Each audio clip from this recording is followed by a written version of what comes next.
So much like Defensive Rookie of the Year, this is again one where you want to go with one of the favorites, actually. We don't get too creative with our defense awards. Nobody cares about defense. We just all agree on the top guys and give them the award. So basically, Defensive Player of the Year is really just what it's called. We just say, hey, who's the best defender? Oh, it's Aaron Donald again. Let's give him the award. So we're looking for a guy, usually someone that gets after the quarterback. 8 of our last 10 Defensive Player of the Year would be someone you qualify as a pass rusher of sorts, depending if you count Donald for that. We also like repeat winners here because, again, we're just giving it to the best defender. So of our last 10 winners, 4 of them had won previously, and 6 of them got votes the year before. And remember, there's only 50 votes. So that is no small feat to be a vote getter. So you just want to basically pick who's a really good defender that everyone agrees on.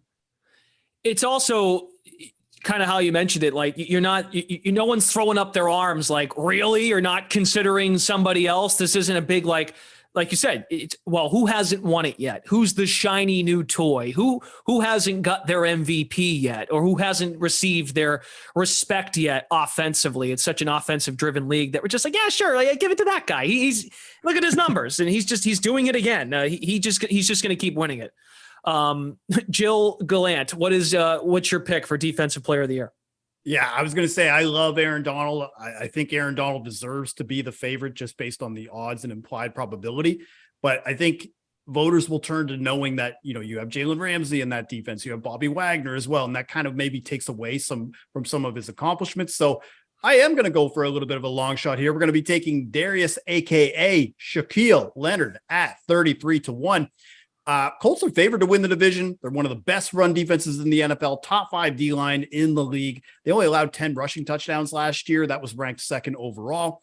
It was the pass defense that really struggled like mightily last year. 32 touchdowns allowed. That was 31st in the NFL. They did sign Stephon Gilmore in the offseason. I'm hoping that should trim that down, bring it back to a league average.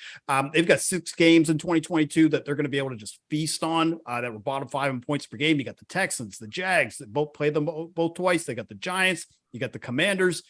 And I think the casual bettor, a lot of the time, they'll look to sacks and say, like, TJ Watt or Myles Garrett, they're going to win it. But I think this award correlates more to team success because the Steelers made the playoffs and the Browns didn't. And Myles Garrett was pretty much a front runner for Defensive Player of the Year, pretty much most of the season until the back end fell out of that. So Leonard, again, didn't have any sacks last year, but that was because he was asked to play more in pass coverage, had 4 interceptions last year, and he could defend tight ends. It's one of the few linebackers that can do that, make splash plays, get on Sports Center.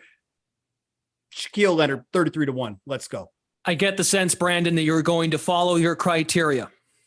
I am. I'm going with the favorites here. And this is actually my favorite pick on the entire podcast here. I'm going to build a foundation on 2 guys that I think are the 2 best defenders in the league. It's Aaron Donald and it's TJ Watt. TJ Watt won it last year. He's led the league in sacks twice in a row. He's finished top 3 in this category 3 years in a row. Aaron Donald, Defensive Player of the Year finishes. Here's going backwards. 3rd, 1st, 5th, 1st, 1st, 4th, 2nd.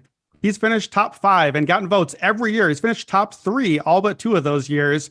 You got the retirement tour thing. He's the Super Bowl winner. He could be the first defender ever to win 4 of these. People are talking about him as maybe one of the best defenders ever. We even have a little narrative award there. So Aaron Donald and TJ Watt, if you shop around 9-1 on both of those guys, those numbers are way too long. You grab both of those, you basically get plus 400 on a 2-man position that are very likely to be 2 of the top 3 on the ballot at the end of the year. And I think that's a great way to set yourself up for success.